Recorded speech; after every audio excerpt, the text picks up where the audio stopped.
Hello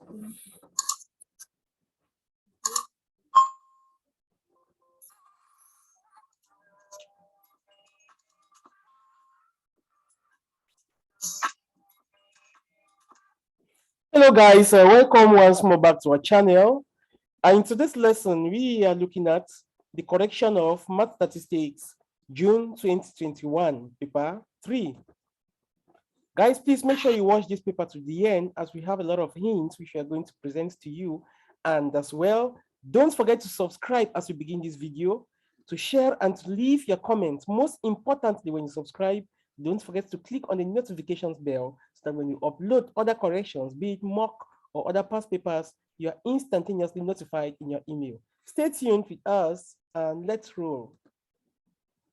So the first question here reads, the table below shows the time in minutes spent by a set of 80 customers at the customer service of a certain credit union. So this is the time ranges, and here we have the number of customers. The first question is to calculate 3 decimal places, the mean time spent by the customers at the customer service. B, the standard deviation of the time spent by the customers at the customer service. And we are being introduced to the C and D part by this paragraph. It was observed that the mean and standard deviation of the time spent by a second set of 20 customers at the customer service of that credit union were 21.037 minutes and 8.312 minutes respectively. Calculate again to 3 decimal places. The first was 3 decimal places, now to 3 decimal places. The mean time spent by the combined set of 100 customers at the customer service, and the variance of the time spent by the 100 customers at the customer service. So here is a table that represents this problem, and we proceed as follows. The first part warrants us to calculate to 3 decimal places the mean time spent by the customers. So here I'm going to add another table here. And since these values of x is a range of values, we are going to use the mid interval. So 1 plus 5 divided by 2 is going to give us a mid here 3. 6 plus 10 divided by 2 is going to give us 8. Here 11 plus 15 on 2. 16 plus 20 on 2. 21 plus 25 on 2. 26 plus 30 on 2. And 31 plus 35 on 2. Finally, we have 38 for the last place. Now, we know that the formula for mean is the statistic time is times its frequency, right? So x bar is equal to the summation of each of the statistics times its frequency divided by the sum of frequency n. So we can equally add another part of this table here where you have xf is statistics times its frequency. So you will have 3 times its frequency, that's 9. 7 times 8 is 56. 12 times 13, 156. 16 times 18, 288. 20 times 23 is 460. 10 times 28 is 380. 8 times 33 is 264. And 4 times 38 gives 152. So if you sum all of this, we are going to have 1,665. So replacing this or substituting this in the formula, we'll have 1,665 on 80, because there are 80 students, as told, we are told in the question. And this gives us 20.813 minutes. And the answer is supposed to be to 3 decimal places. Now, the B part of the question is to calculate the standard deviation of these customers. So the standard deviation is given by the square root of variance. So we start by getting the variance, and the square root of that variance gives us the standard deviation. How do we calculate standard deviation? It is the summation of the squares of each deviation times its frequency, or that on the sum of frequency. So xi minus x bar squared times the frequency of xi, or that on n. So here we are going to start by looking for the deviations. So for each of the deviations that we have, we square and multiply by the frequency. In the first case, we will have this mid value. So 3 minus the mean. The mean is, what's the mean value that we have? So the mean is 20.813, okay? So we are going to have 20, that's 3 minus 20.813 squared times the frequency is 3. This gives us 951.8555. Why am I taking it to 4 decimal places? I'm taking to 4 decimal places because at the end, I would like to approximate my answer to 3 decimal places. If it takes 3 decimal places, it's still okay. And since the first part of the equation wants me to give my answer to 3 decimal places, it will be good that I tore the line for the B part of the equation. And the second one, the statistic is 8. So we have 8 minus 20.813 squared times its frequency, which is 7. So this gives us 1,149.1211. The next statistic is 13 minus 20.813 squared times 12. That's what we have. And then we have 18 minus x bar, that is 18 minus 20.813 squared times the frequency of 16. And then we have 23 minus 20.813 squared times the frequency of 20. And here we have 28 minus 20.813 squared times the frequency of 10. That gives us 516.6016. And the 33 minus 20.813 or squared times the frequency, which is 8. That gives us 1188.2813. The last one is 38 minus 20.813 times squared times this frequency of 4. And we have 1181.6406. If we sum all of these, we are going to have 5,942.1876. Therefore, our variance will be equal to this value divided by, we had a total of how many statistics? 80. So divided by the sum of frequency, which is 80. This gives us a variance. But remember, we are not looking for the variance. We are looking for the standard deviation. So the standard deviation equals the square root of the variance, that's a sigma, which gives us 8.618. The answer is also 3 decimal places. Now we are introduced by a paragraph to the next part. If you don't have this paper, please go to our blog, www.gcemathpanel.blogspot.com, and you will obtain a copy of this paper under advanced levels. So the B part of the question reads, it was observed that the mean and standard deviation of the time spent by a second set of 20 customers. So for this second set of 20 customers, we have the mean and standard deviations to be respectively 20.037 and 8.312 minutes respectively. So the combined mean will now be equal to, this is what we are going to do. We will take the mean for this first statistic, that's of these first 80 students. The mean is 20.813. That mean multiplied by the number in this first group. So we have 20.813 times 80. Now, plus for the second group, there are 20 clients or customers. And this question gives us their own mean as well. For this second group, the mean is 21.037. So, and times 20. So let's see what we have. So we have 80 times this mean for this group, 20.813. For the second group, we have 20 times, all right, please take note, the bar is not there, the bar is not there. So 20 times 21.037, and the sum now of this combined group is 100. Simplifying this will give us the new mean to be 20.858 minutes. And I'll still give my answer to 3 decimal places as it is throughout the question. Now, so this is the combined mean, that's C, and D, they want us to find the variance of the time spent by the 100 customers.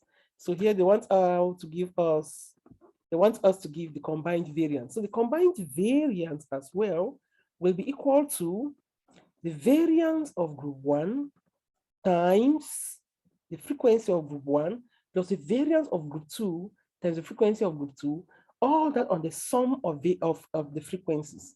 So this gives us 80 into 74.277 plus 20 into 8.312, all of that squared. Why do we have square here? Yes, we have squared here because we have used 8.618, okay? So if we did not use 8.618, then we should use this value of 74.277345. I did this because sometimes in the equation, they give us the standard deviation and we forget and we use that standard deviation directly at this position. Note, here you're supposed to use the variance. So when you square this standard deviation, you have the variance. This same value you have on the left-hand side. So this combined variance is going to be 73.239 minutes. That's the variance. So this is it for question 1, guys. Please, if you love our videos, just leave a comment below and click on the like button. When you subscribe, don't forget to click on the notifications bell, because without clicking on the notifications bell, it will just be like going for the party and not attending the party, because when you upload a new video, you will not be notified. This brings us to question number 2.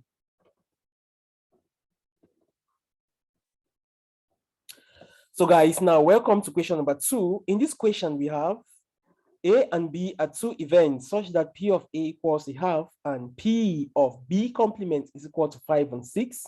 The probability of A union B is equal to 5 and 12.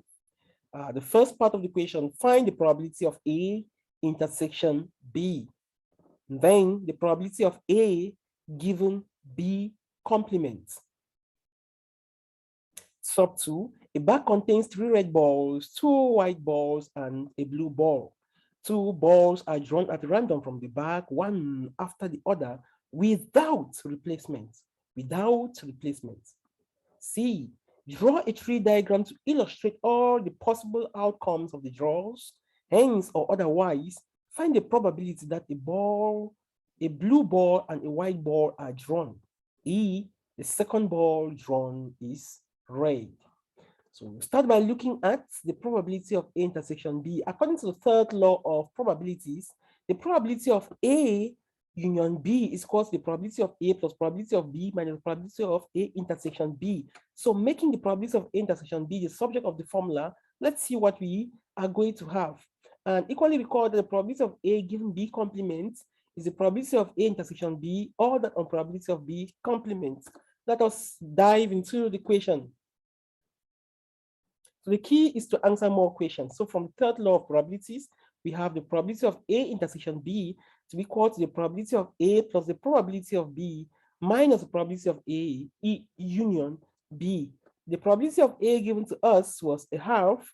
The probability of B given to us, according to the equation, for the probability of B, we had a 1 on 5 on 6. That was the probability of B complement. So the probability of B should be 1 minus the probability of B complement, or B prime. Okay, so the probability of B complement was given to us as 5 on 6. Therefore, the probability of B is 1 minus 5 on 6. And of course, the probability of A union B was given as 5 on 12. Looking at the LCM and simplifying this gives us the probability of A intersection B to be a quarter. The B part of the equation wants us to find the probability of A given B complement. So the probability of A given B complement is equal to the probability of A intersection B complements, all that on the probability of B complements. So that's what we have.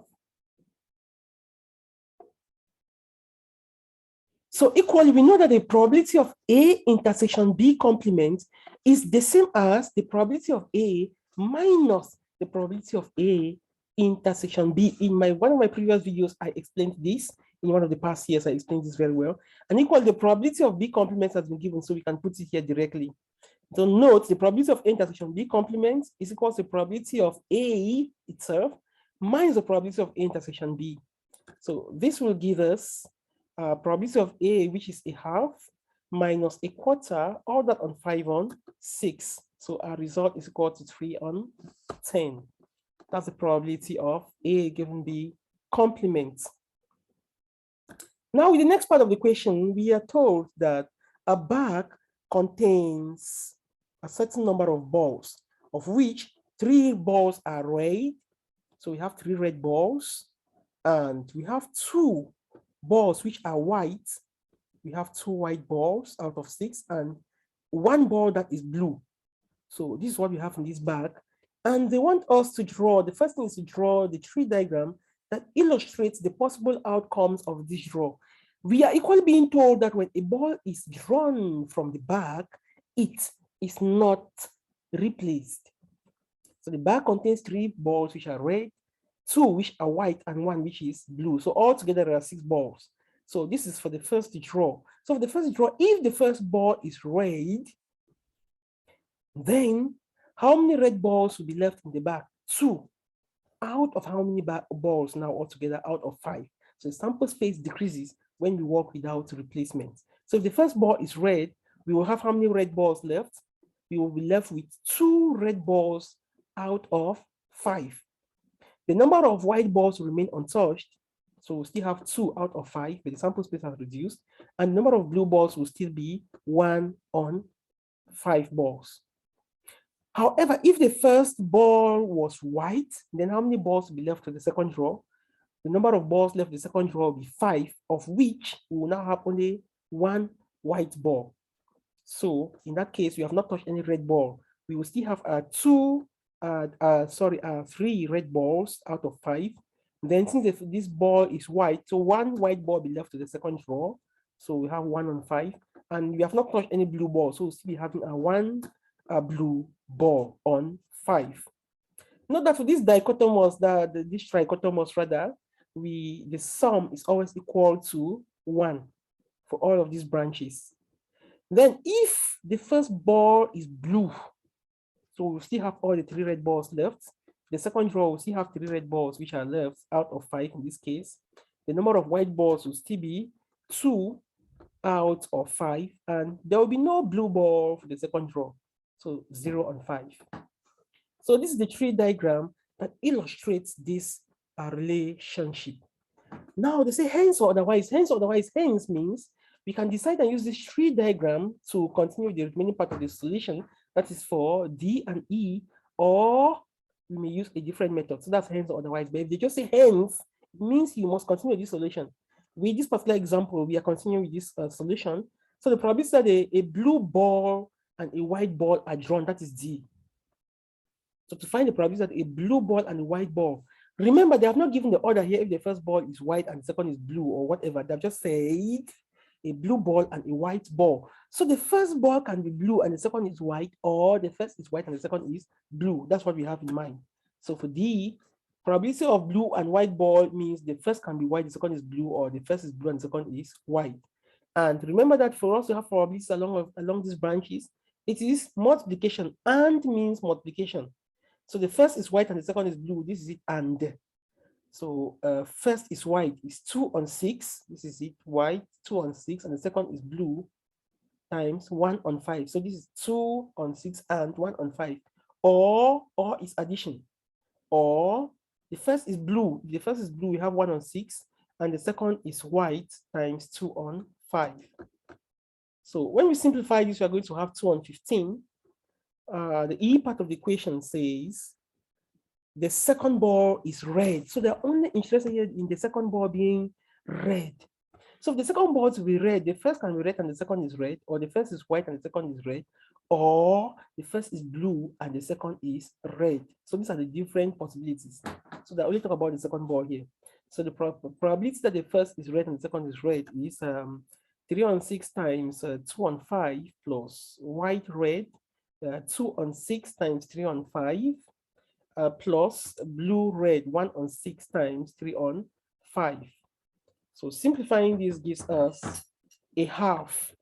So the probability that the second ball is red is equal to a half. So this one is just the same as the probability that the ball is red. The ball is red because there are 3 red balls out of the 6 balls. This brings us to the end of question 2. You can see how simple and fast it is. What is the trick? The trick is solve more questions. Answer more questions. As you watch, make sure you solve each of the questions we have solved on this paper. You may watch and it will look very easy until you solve. If you don't solve, you don't gain the skills. The key is to solve.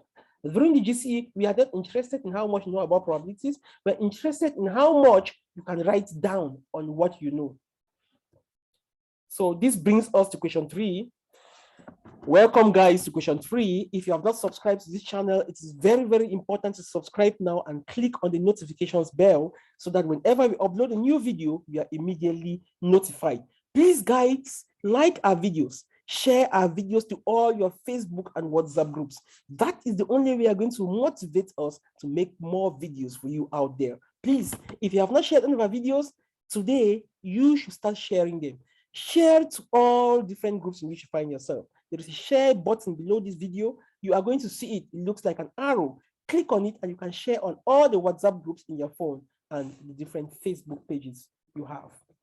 So question 3 reads, the probability distribution of a discrete random variable x is given by, so the probability is given by these step functions, as you can call it. So we have probability of x equals x is equal to, so these are different probabilities. And what are the values of x? You have x equals 1, x equals 2, x equals 3, x equals 4, x equals 5, x equals 6.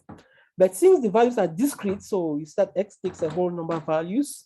And the probability for each, when x equals 1, what is the probability, is given by this function. Probability when x equals 2, and so on. So from this, they're asking us to find the value of the constant k. B, the mean of x and the variance. Sub 2, of the large number of candidates applying for a job in an enterprise, 5 are qualified. The candidates are interviewed one after the other until the first qualified applicant is interviewed. Find the mean number of applicants interviewed, and E calculates to 4 decimal places the probabilities that the 5th candidate interviewed is the first qualified applicant. Let's dive into the solution to this problem. So the A part of this question wants us to calculate the value of k.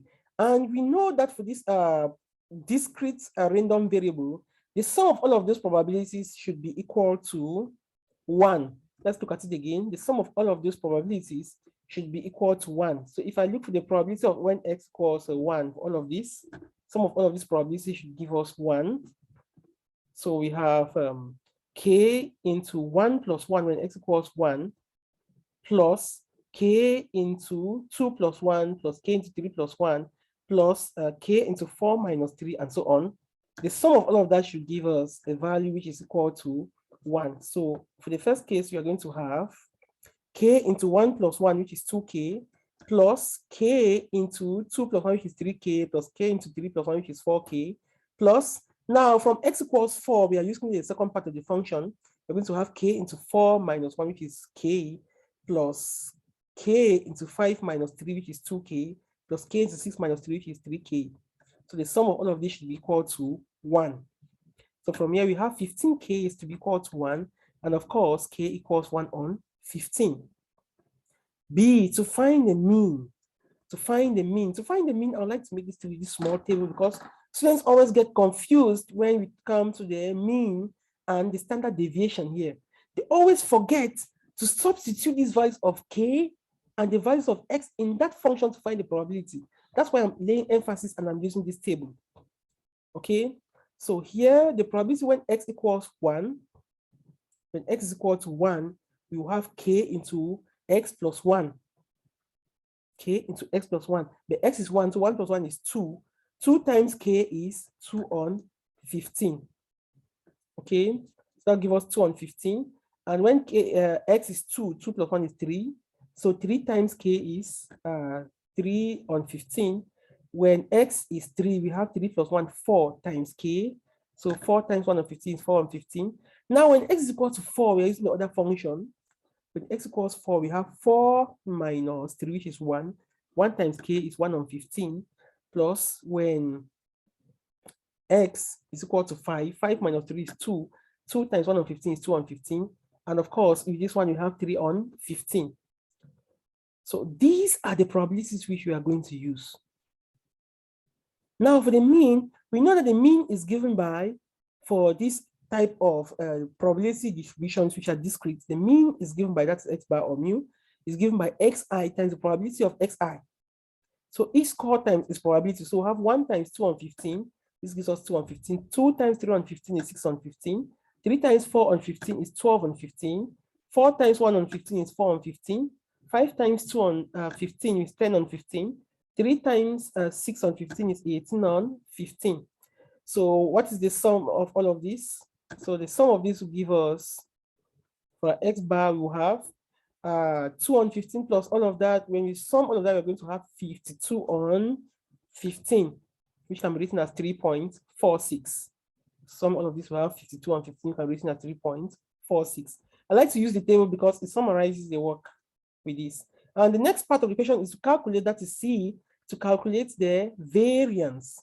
But the variance is given by each score minus the mean score squared times the probability of that score. So the deviation of score squared times the probability. So in this case, we're going to begin with when x equals 1. So 1 minus the mean, 1 minus 3.46 squared times the probability of 2 on 15. Okay. So this gives us 0.81. Then next score is 2 minus 3.46 squared times 3 on 15. That gives us 0.4302. Next one is 3 minus 3.46 squared times 4 on 15. We have 0.0581. The next score is 4 minus 3.46 squared times 1 on 15, which is the probability. We have 0.0189. Then we have 5 minus 3.46 all squared times 2 on 15. This is the value. The next one is 6 minus 3.46 squared times 1 on 15, times 3 on 15 rather. And this is the value. So when we sum all of this, it's going to give us the variance. And the value we have is 2.297. So this is the variance. Now, the sub 2 of the question reads, of a large number of candidates applying for a job in an enterprise, 5% are qualified. 5% of the candidates are qualified. The candidates are interviewed one after the other until the first qualified applicant is interviewed. Okay. Find the mean number of applicants interviewed. Find the mean number of applicants interviewed. So with this type of questions, it is a geometric distribution. Why? They have given us the probability of success, and the interview is a continuous process, continue to interview until they find the first candidate that is qualified. So it describes the number of failures before a successful outcome. So suppose you are the recruiter and you need to find a suitable candidate to fill an IT job. This is an example. Unfortunately for you, great IT talents is hard to come by, and your chance that a suitable candidate will be interested is, let's say, 15%. So using the geometric distribution, you could calculate the probability of finding a suitable candidate after a certain number of failures. So here, the single parameter is the probability of success. So the probability of finding a successful candidate. So in this case, thus, the probability of success is P of x equals 1 minus P to the power x minus 1 times P. This for the geometric distribution, right? All right, so here the mean is given by 1 all over this probability of getting the first successful qualified applicant. And the variance is given by 1 minus P, all this on P squared. So these are the characteristics of the geometric distribution as already know. And so we move, so at D now, the mean will be equal to 1 over what? 5%. That gives us 20. Okay, so the probability of finding the first successful candidate or a qualified one. So the mean is 1 on 20. And from here, we can equally find to 4 decimal places, the probability that the 5th candidate interviewed is the first qualified applicant. So the probability of x equals 5 is the first successful one, should be 1 minus 0.05 to the power 5 minus 1 times 0.05. Simplifying this gives us 0.0407 to 4 decimal places. They knew why they asked to 4 decimal places, because they knew that the probability is as low as it is. So guys, this brings us the end of question number 3. We will dive into question 4. And if you have not subscribed to this channel, please, you have to do that now. And the second thing after subscription, which is very important, is to click on the notifications bell. If you don't click on the notifications bell, you might not be notified when you upload other corrections. There are many corrections that are to be uploaded, but we actually need to know what students want and if they've actually subscribed and are interested before we do the uploads. So uploads will follow your comments. Share our videos. When we see the number of shares, we are motivated. When we see the number of comments, we are equally motivated. So you have to motivate us to actually do the work for you. Thank you so much. And our thanks also goes to our foundation and all the hands there out there in Europe that are actually giving us a lot of technical support. This brings us to question 4.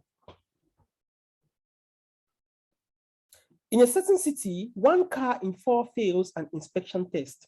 A sample of 10 cars is selected at random from the city. Calculate the 4 decimal places the probability that at most 2 of the 10 cars fail the inspection test. Sub 2, Sri is a computer student who is learning how to type. The number of errors she makes per page follows a Poisson distribution with mean 3. Calculates the 3 decimal places the probability that the first page she types will contain exactly 3 errors, and B, there are at least 3 errors on the first 3 pages that she types. So look at the question again. In a certain city, 1 car in 4 fails an inspection. So 1 in 4, let's take note, a sample of 10 cars. So we want to find correct to 4 decimal places the probability that at most, that is not more than 2, fail the inspection. So this follows a binomial. Why do we know it's a binomial? Because that gives us the probability of the first successfully selects a failed car. The probability to successfully select a failed car is 1 in 4. That's the probability of to successfully select a failed car. You have to take actually take this into consideration. You have to take note of this statement. So that 1 in 4 is actually the probability to successfully select a failed car. That's how we do this here. And so this is the probability of successfully selecting a failed car. And they have given us a sample of how many cars in a sample of 10 cars. So this follows a binomial distribution with parameters NP. So we have 10, 0.25. That's our binomial, okay? 10 and 0.25. So the probability that we have at most 2 is going to be equal to the first is a failure, or the second is a failure, or the third is a failure. This is it. Okay. So this will just be equal to the probability of x equals 0 plus probability of x equals 1 plus probability of x equals 2, which is equal to n combination 0 times 0.25 to the power 0 into 1 minus 0.25 to the power n minus 0. That's 10 minus 0. Then now for the second case, we have 10 combination 1 times 0.25 to the power 1 into 0.75 to the power 9 plus 10 combination 2 times 0.25 squared plus 0.75 to the power 8. Now that the sum of these powers like this must always be equal to 10. So we have 2 plus 8 is 10, 1 plus 9 is 10, 0 plus 10 is 10. So you can look at more on these binomials and so on other videos. So simplifying this will give us 0.0563 plus 0.1877 plus 0.2816, whose sum is 0.5256. So these are results, and so we should give an answer to 4 decimal places. So this is the probability that at most 2 cars of the 10 fail their inspection. Now the B part says, the sub 2 says, Siri is a computer student who is learning how to type. The number of errors she makes per page. So listen to this very well. The number of errors she makes per page is 3. So calculate to 3 decimal places the probability that the first page she types will contain exactly 3 errors. So the first thing here is to ask ourselves is, what about distribution is this? The question says it's a Poisson. And even if the question does not say it's a Poisson, we should know that it's a Poisson. Why? Because they have given just one parameter. And what have they given? They have given just the mean. So this is a Poisson. Okay. So find the probability that the first page she types contains exactly 3 errors. Note that for the normal distribution, the probability of x is equal to exactly a is always equal to 0, but the Poisson, the case is not the same. Like the previous question, the answer, one of the previous questions, you saw that I explained there that with that case, it's going to be 0, or maybe the question is coming after. But the Poisson, the case is not the same. So for this Poisson, probability of exactly x equals 3 errors will be 3 factorial 3 to the power 3, where this base 3 is our lambda, and x is the 3. All that on 3 factorial e to the power minus 3. So this simplifying just gives us 0.0224. These are 3 decimal places. Now B, in the case of B now, we are being told that there are at least 3 errors on the first 3 pages she types. Now, with this first case, we're talking only about 1 page. If we have only 1 page, she makes 3 errors. Now, if you have 3 pages, how many errors is she going to make? She's going to make a mean, an average of how many errors? So if there are 3 pages, she's going to go make an average of how many errors? Of 9 errors. So this now is a Poisson distribution with parameter 9. So there's an adjustment. And this is how the Poisson always behaves now. So now that we have the 3 pages, the mean number of errors in the 3 pages should be equal to 9. So the probability that she makes at least 3 errors means that she can make 3 errors or 4 or 5 or 6 or 7 or 8 and so on. Okay. So this will just be equal to the probability of x equals 3 plus 4, x equals 4, x equals 5, and so on. So it can be as many as possible. But we cannot add this forever. So what do we do to simplify this? We are going to, first of all, look for the probability of x strictly less than 3. And 1 minus the probability of x strictly less than 3 is equal to the probability of x greater than or equal to 3. So this is the shortcut we are using. Okay. So we can replace all of this by 1 minus the probability of x less than or equal to 3. And the probability of x less than or equal to 3 is equal to the probability of x equals 0 plus probability of x equals 1 plus probability of x equals 2. So we have 1 minus probability of x equals 0 plus probability of x equals 1 plus probability of x equals 2. Okay, so we apply our Poisson here. So bringing in this formula, we are going to have 9 to the power 0 on 0 factorial e to the power minus 9 plus 9 to the power 1 on 1 factorial e to the power minus 9 plus 9 to the power 2 on 2 factorial e to the power minus 9. Simplifying this will give us 1 minus 0.006232, and that's going to be 0.994. That's the result that we have.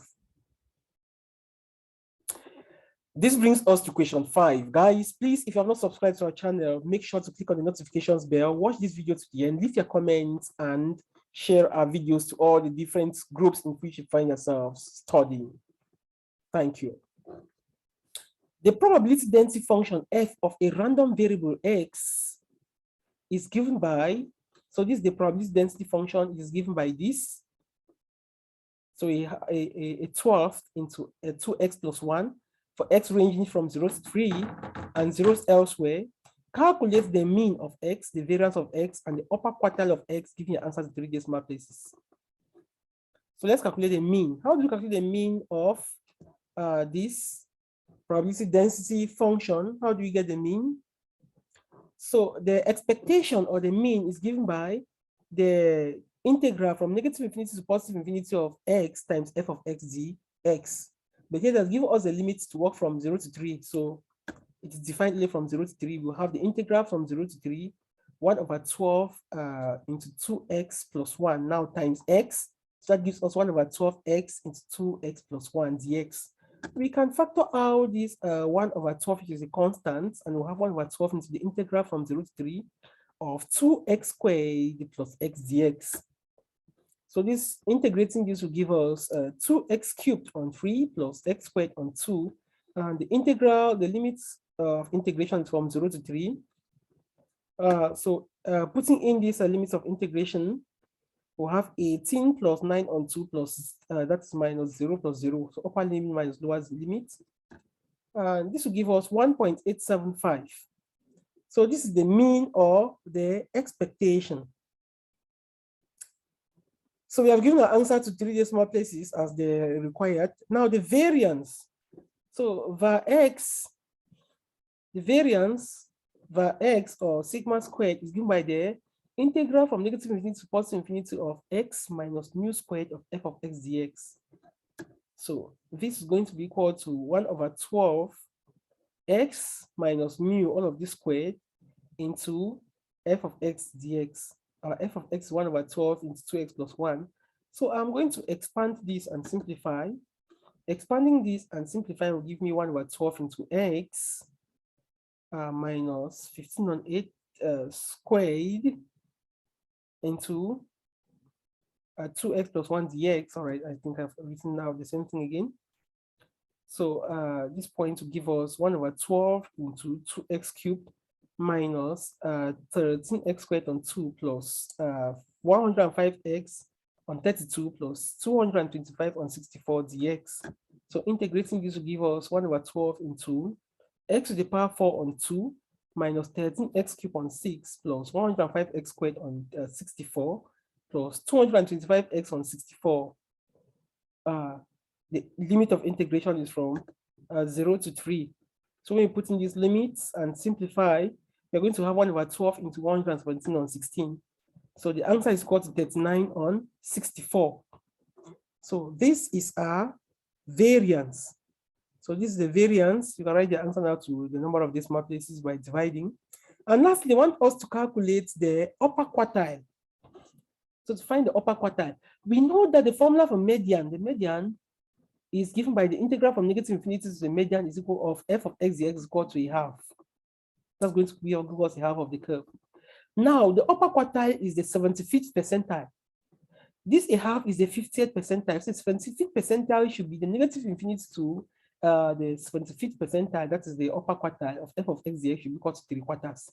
So that's the idea. If you talk about the lower quartile, we are going to work with from the limit from the integral from negative infinity to lower quartile of f of x dx equals 1/4. So the upper quartile will be equal to Q3.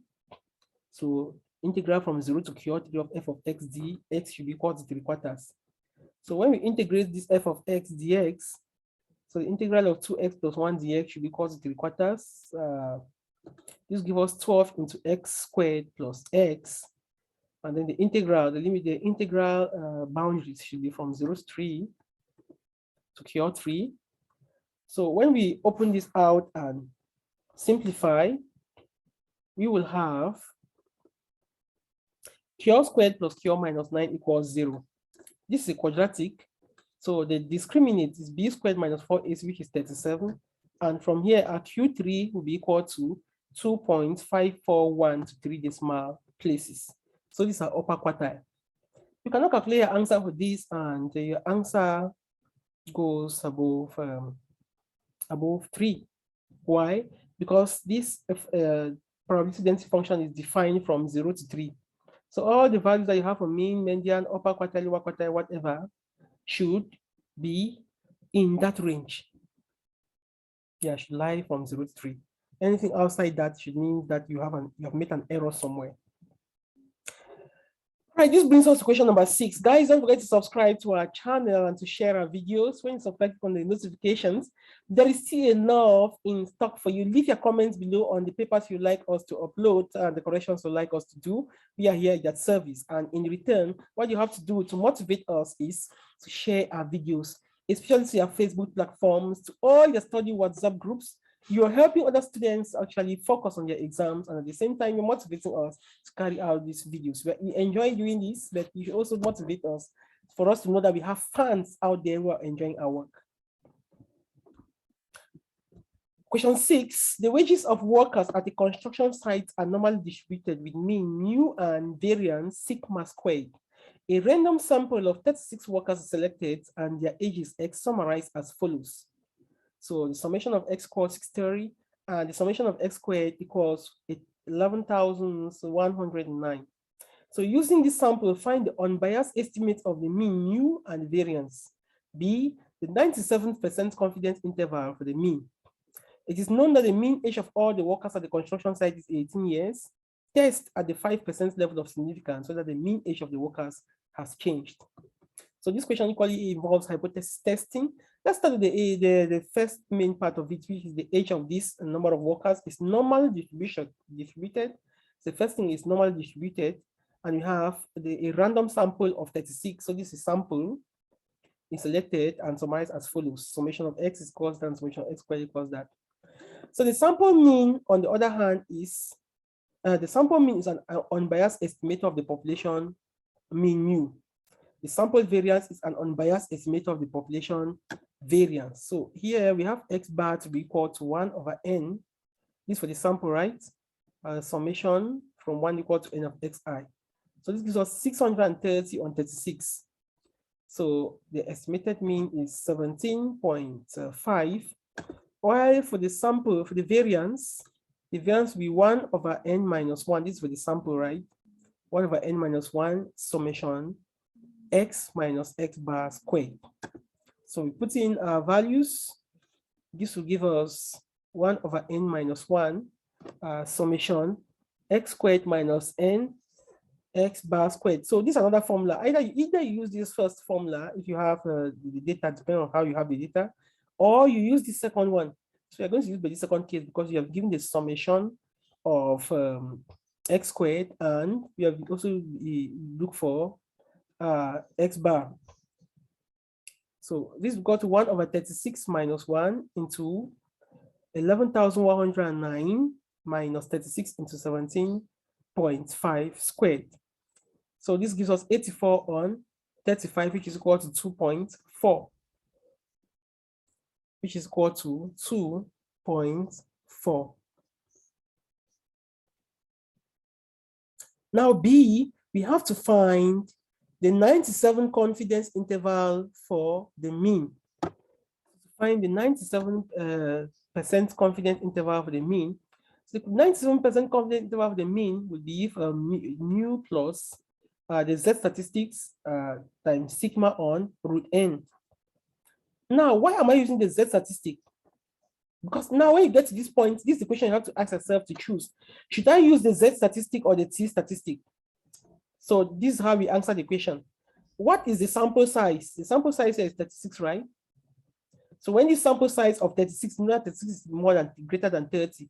When the sample size is greater than 30, then we use the z statistic. Otherwise, if it's less than 30, we see that it's a small population.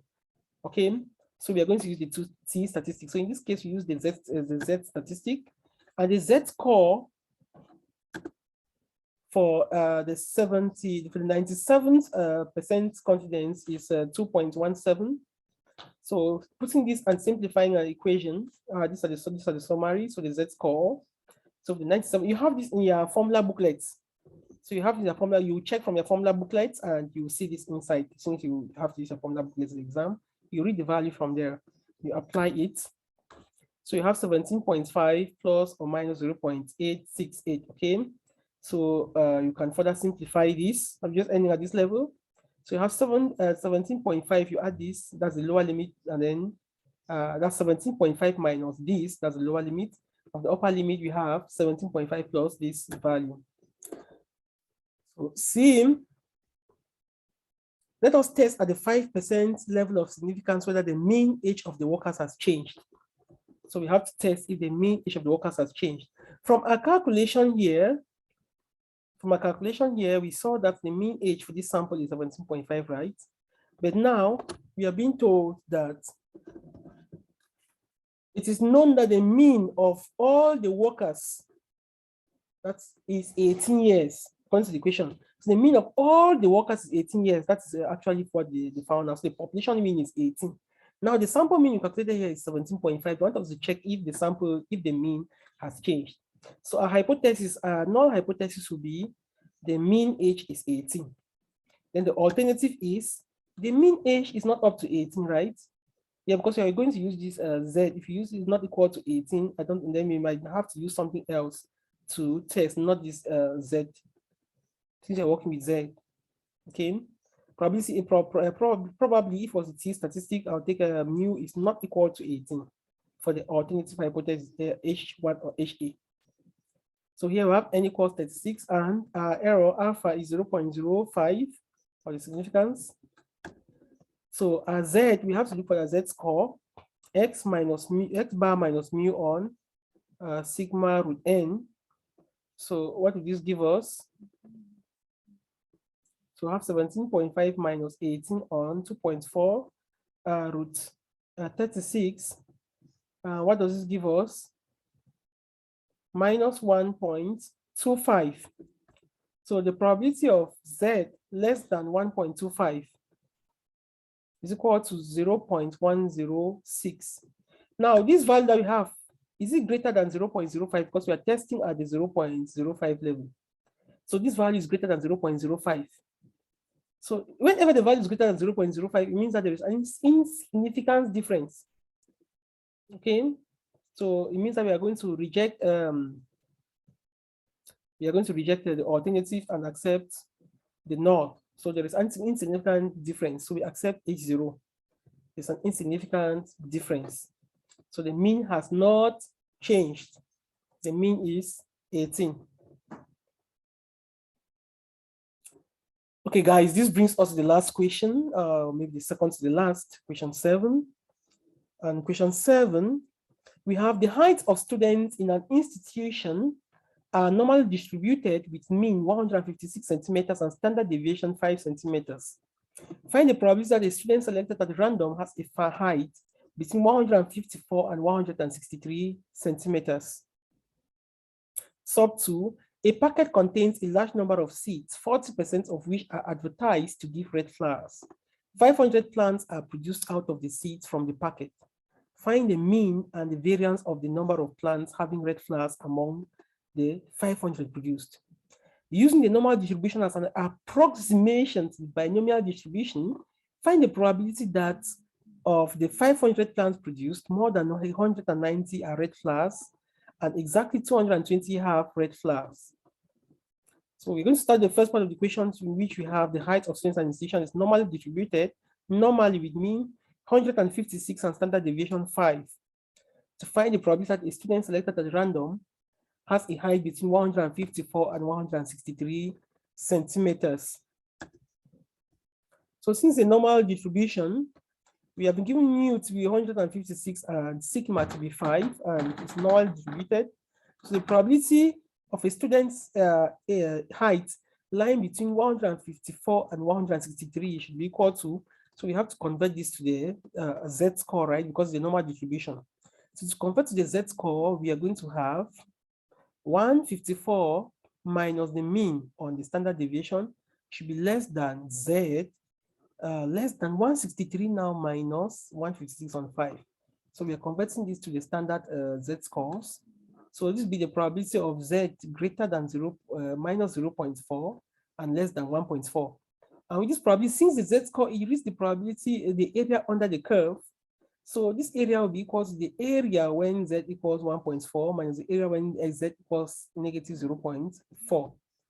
So this probability of Z less than 1.4 minus probability of Z less than 0.4. So reading the table, the values from the normal tables, you have 0.919 minus 0.345. So the probability will be equal to 0.574. Now, the sub 2 of the question states that a packet contains a large number of seeds, 40% of which are advertised to give red flowers. 500 plants are produced out of the seeds from the packet. So just from this statement, we can look at the type of distribution in which we find ourselves. So the success here is 0.4, and the number of elements is equal to 500. So this is binomial. They've given us the two parameters. So we should find the mean and variance of these 500 plants. So the mean for the binomial is given by NP. So we have 500 times 0.4, which is 200, and the variance is equal to NP into 1 minus P, which is 500 into 0.4 into 0.6, and that gives us 120. Now, for the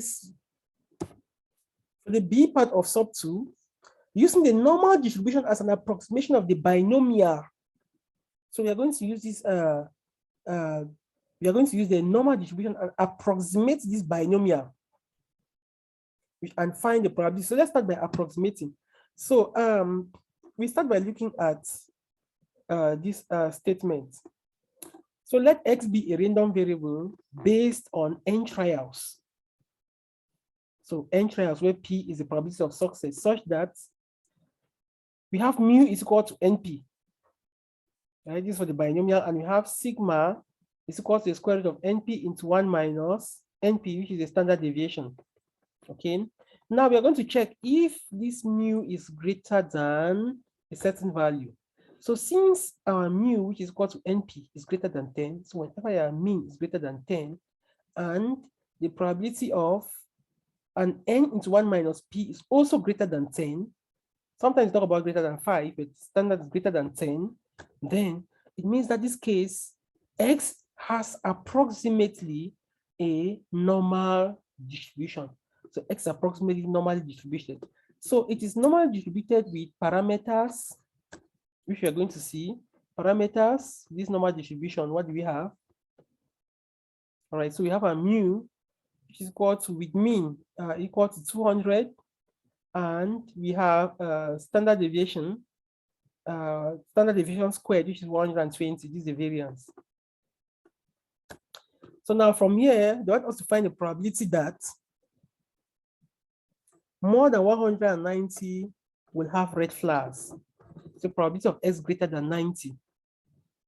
The probability of X greater than 90 for the area under the curve is same like 1 was the probability of X less than or equal to 90.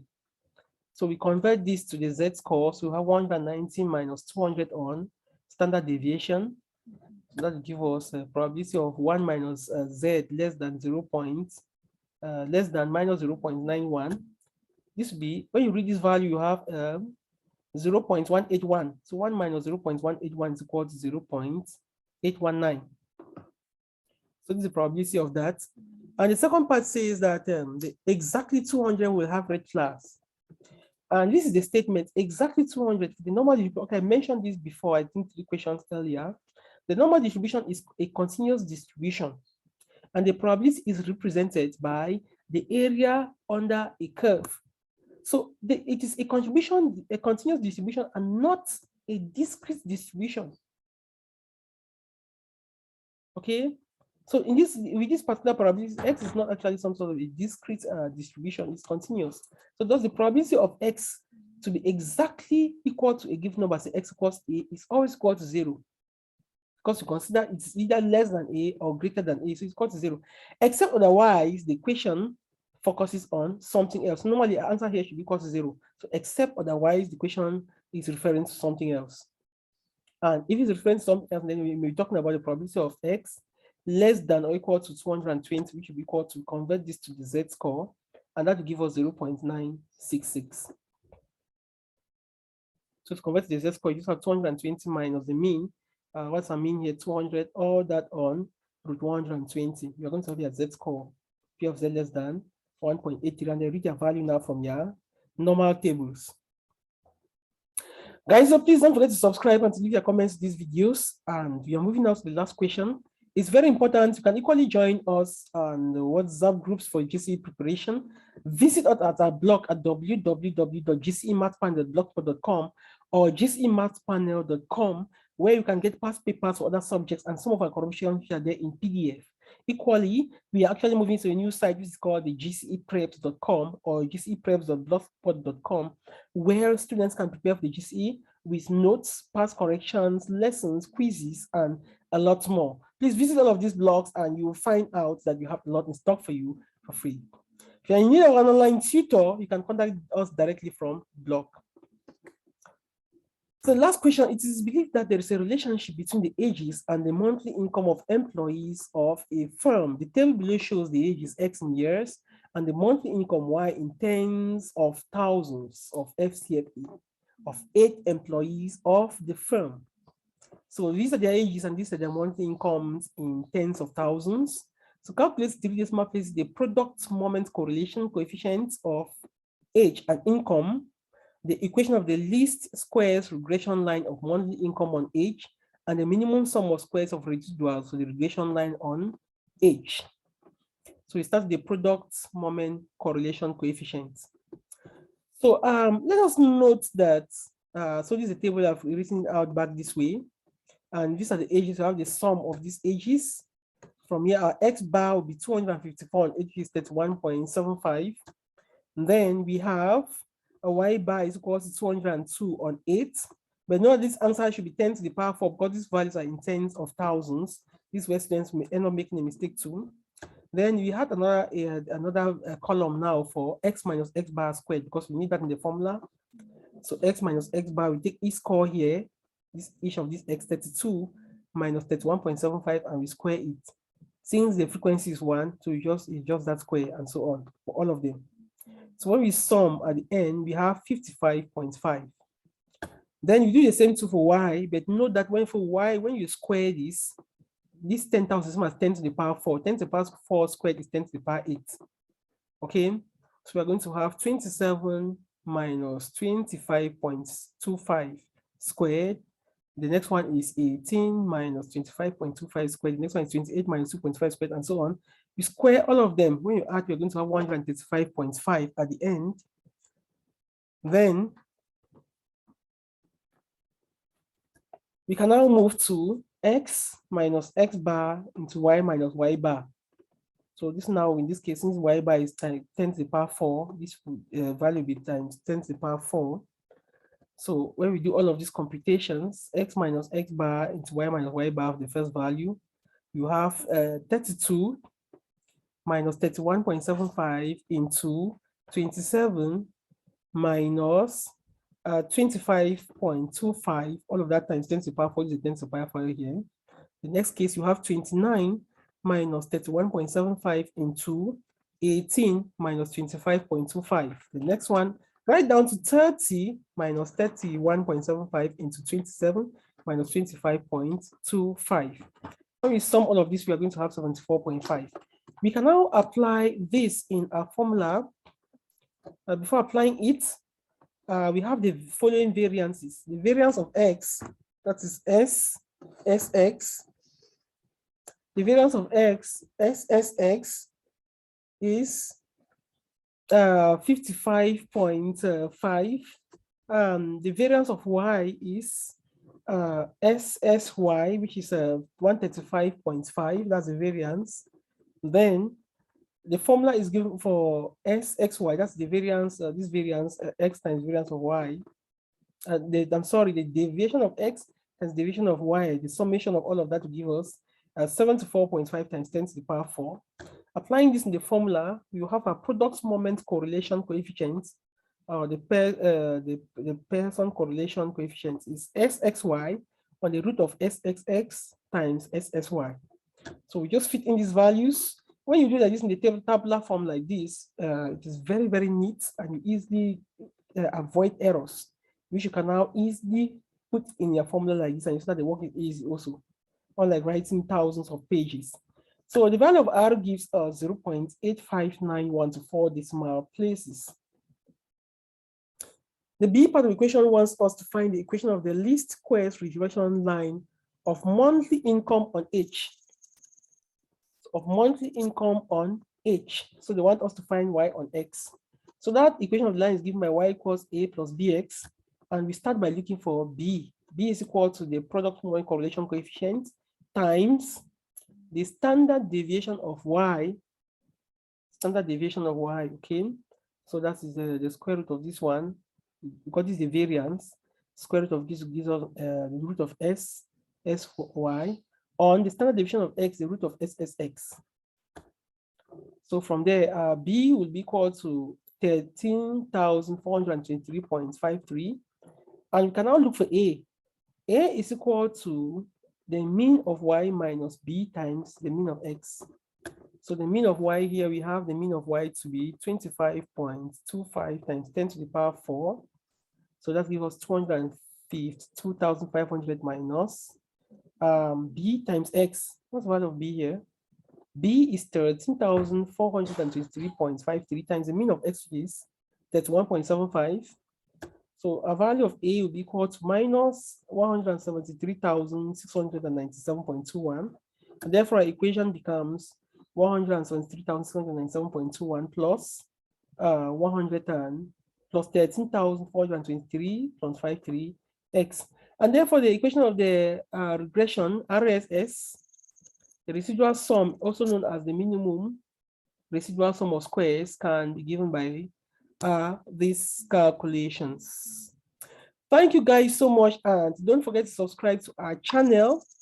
We have so much for you, for those who are doing maths mechanics as well. We have a lot in stock for you. Don't forget to also watch June 2020 paper 3. Thank you so much. Don't forget to subscribe and click on the notifications. Bye-bye.